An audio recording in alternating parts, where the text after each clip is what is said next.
Welcome back, everyone, to our 6th episode of our journey through history. Today, we are going to continue reading from Richard Holmes' The Napoleonic Wars, and we're going to begin with Chapter 15, Cavalry. Napoleon built up a formidable cavalry force, most notably of heavy cuirassiers, which played a vital role on the battlefield, but demanded considerable logistical support. There were 3 types of cavalry in the French Imperial Army. The cuirassiers were perhaps the most distinctive of all. Amongst the 25 regiments of heavy cavalry in 1799 was one that wore the cuirass, body armor then considered rather old-fashioned, and Napoleon's cuirassier arm grew from this small beginning. From 1802, cuirasses were issued more widely, with the first 12 regiments designated cuirassiers the following year. The 13th to 18th regiments became dragoons, and the remainder were disbanded and their men posted to the new cuirassier regiments. A 13th regiment was raised in 1809, and in 1810, a Dutch regiment became the 14th. 2 regiments of carabineers, heavy horsemen who had long before been named from the carbines they had carried when such things were in common, retained their title, but from 1810 were equipped as cuirassiers. Heavy cavalry existed to break opposing cavalry or infantry by the shock of their charge, and the cuirassier's breast and backplate and fur-turbaned steel helmet with a tall brass comb was believed to give him an advantage in hand-to-hand combat. However, a British officer who met cuirassiers at Waterloo thought this an encumbrance and inconvenience, quite useless as protection to the man. When exposed to shot, shell, or point-blank musketry, the head, throat, and legs being unprotected and exposed also to the sure points of a good swordsman. Ironically, the cuirass, still worn on ceremonial occasions by British household cavalry, made its reappearance in the British Army after the Napoleonic Wars. 18th century armies raised light cavalry for scouting and outpost work. The original French light cavalry was a chasseurs à cheval, 31 regiments strong by 1811. Hussar regiments, their men originally modeled on horsemen from the Great Plain of Hungary, also existed before the Revolution. And several irregular units, like les Guides de l'Armée d'Allemagne and les Hussards de la Liberté, were incorporated into the regular army. There were 10 Hussar regiments by 1810, when a Dutch regiment became the 11th. 2 more were raised in 1814. Polish lancers entered the French service in 1807, and from 1811 there were 6 regiments of Chevaliers Légers Lanciers de France and 2 of Poles, with a 9th regiment, originally German dragoons, soon added. Dragoons were a hybrid. They began as mounted infantry, but were well on their way to being cavalry proper, with 18 regiments in 1791 rising to 30, although in 1811, 6 of these were converted into lancers. Dragoons wore green uniforms topped by a brass helmet with a leopard skin turban, and carried musket and bayonet as well as sword.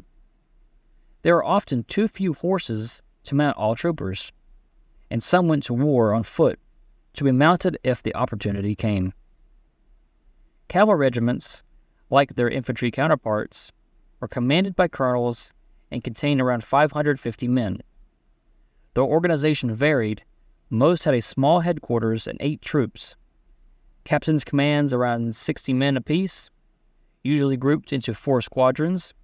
The first troop of this first squadron was the Compagnie d'Élite, and often celebrated the fact by wearing fur busbies. All this cavalry demanded the constant supply and resupply of horses.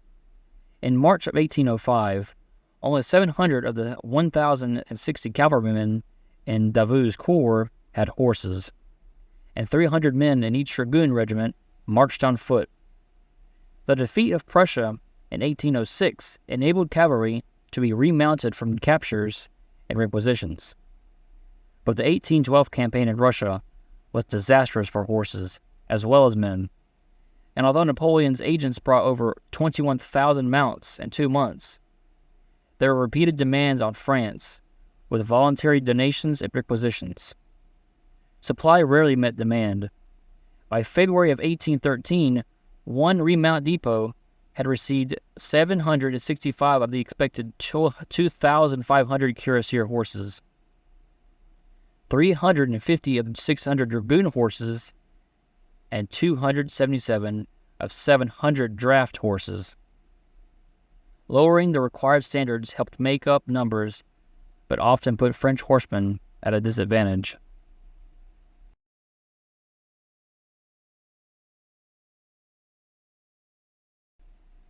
We will now move into Chapter 16, Napoleon in Spain. Napoleon occupied Spain to buttress his continental system, but initial success against a British expeditionary force created a black hole into which badly needed French resources were soon sucked. In December of 1807, Napoleon promulgated the Milan Decrees, outlawing neutral shipping that visited Britain. His continental system, already begun by the Berlin Decrees, had not frozen British trade. Portugal was prominent amongst its flouters, and Napoleon planned to invade it, not simply to close this loophole, but to provide a springboard in case Spain, at this juncture nominally France's ally, needed showing a firm hand. Napoleon built up an army under Junot and issued an ultimatum to the Portuguese regent. Prince John was prepared to comply with all its terms, save one. And that was enough for Napoleon. The Spaniards allowed Junot into their territory in September, and in October, the Treaty of Fontainebleau formalized arrangements. Junot made excellent progress, passing Salamanca on the 12th of November and entering Lisbon on the 30th. However, a British squadron had spirited away Prince John, his court, and the Portuguese fleet. Junot's men set about systematic looting so that the campaign might at least pay for itself. Napoleon again considered invading Britain, but many of the invasion barges collected at Boulogne before Austerlitz had since rotted, and there was little chance of commanding the Channel. Instead, he decided to secure Sicily, send an army through Spain to Gibraltar and North Africa, thus severing Britain's grasp on the Mediterranean, and finally to dispatch a fleet to the east to wreck British trade. French troops in Spain secured key fortresses by a variety of ruses, and in May of 1808, Napoleon forced King Charles IV and his son Ferdinand to abdicate, together with the influential royal favorite Manuel Godoy to exile in France. Napoleon invited his brothers Louis and Lucien to assume the vacant throne, and when they declined, ordered another brother, Joseph, the King of Naples, to Madrid, bestowing the throne of Naples to his brother-in-law and the cavalry commander Joachim Murat. Things had already gone wrong. On the 2nd of May in 1808, Madrid rose against its occupiers, and the insurrection spread. Many civil officials and military commanders feared the rising's populist streak, but provincial juntas encouraged resistance on behalf of the popular Ferdinand, the fatherland, and the faith. The British quickly took advantage, repatriating a Spanish corps from the Baltic and sending Wellesley to Portugal. He beat Junot at Vimeiro on the 21st of August, and the Convention of Sintra, signed by Wellesley and two senior generals who had superseded him, agreed that the French would be evacuated from Portugal in British ships. The convention was deeply unpopular in Britain, for the French took away a good deal of their loot, and it almost cost Wellesley his career, but was a humiliation for the French. Even worse was the news that Dupont's corps had been encircled by Spanish regulars at Bailen in July and forced to surrender. Napoleon determined to go southwards himself to get the machine working again. He first traveled to Erfurt to meet the Tsar in an effort to ensure Russian quiescence during his absence, then departed for Spain, believing that he had settled matters behind him. In November, he burst like a whirlwind on the Spanish armies and recaptured Madrid in early December. He was preparing to move on Lisbon, but a small British force under Moore had made a circuitous journey from Lisbon to Salamanca before striking at Valladolid. Napoleon thundered after him in late December, crossing the Guadarrama in snow and almost catching Moore as he withdrew to Corunna. Early in January of 1809, Napoleon left for France, leaving Soult to complete the pursuit. Moore was killed as his army defended its evacuation port, but most of the British escaped. As Napoleon re-entered France, he left behind him the Spanish ulcer, already gnawing bloodily into French manpower.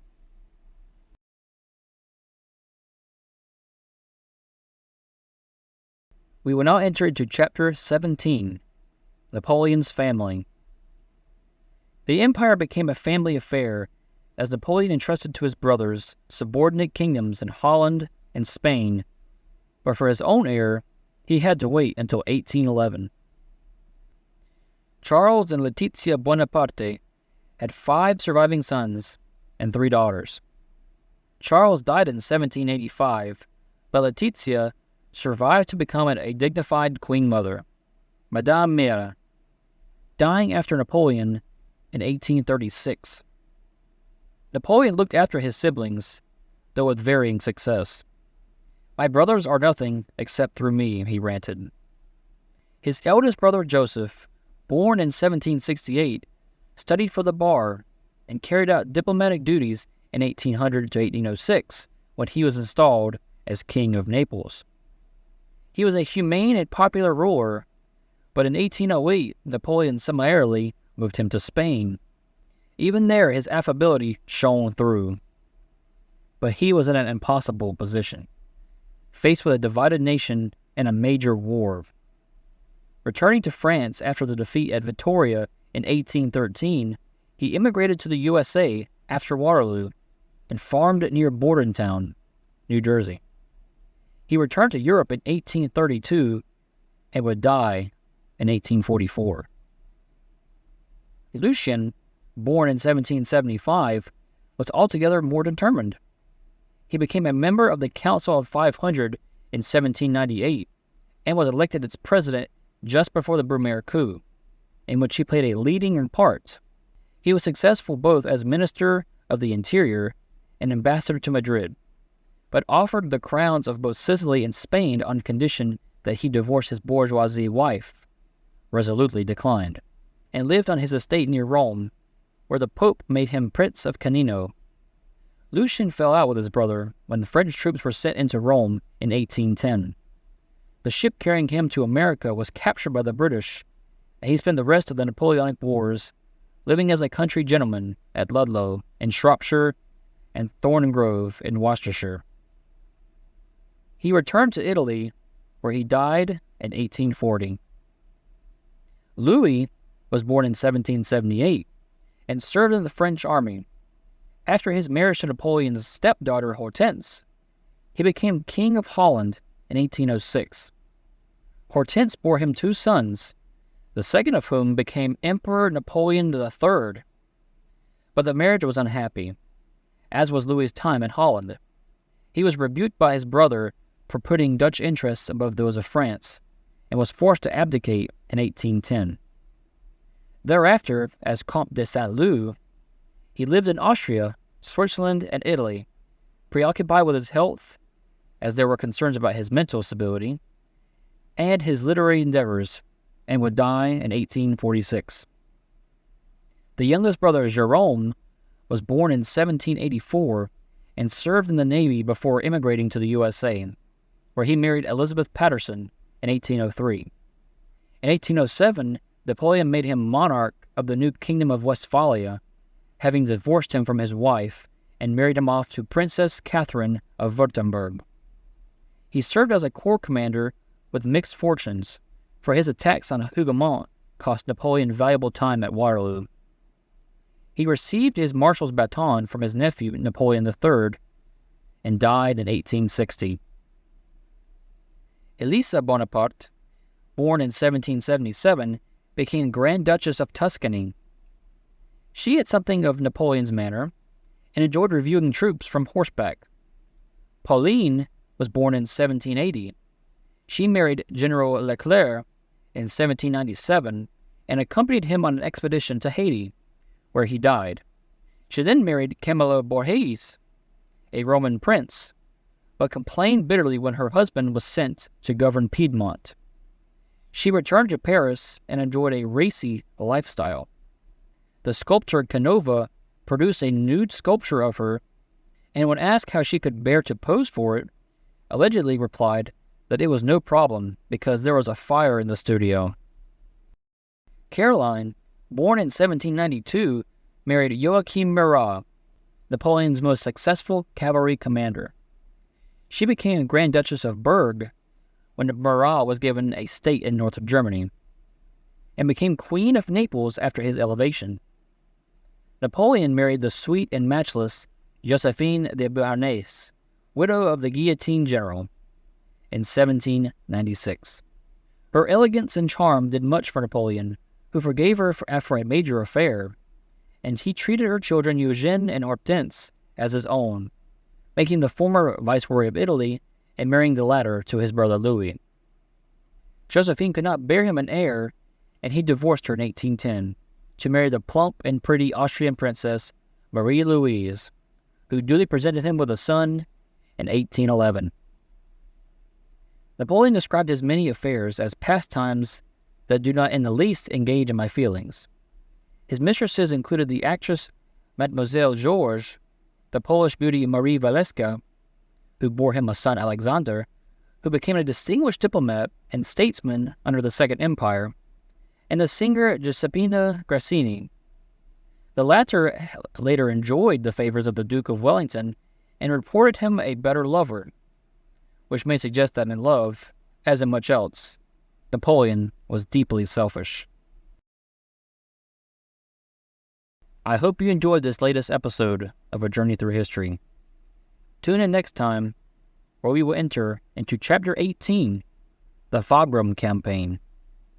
I'll see y'all then. Take care.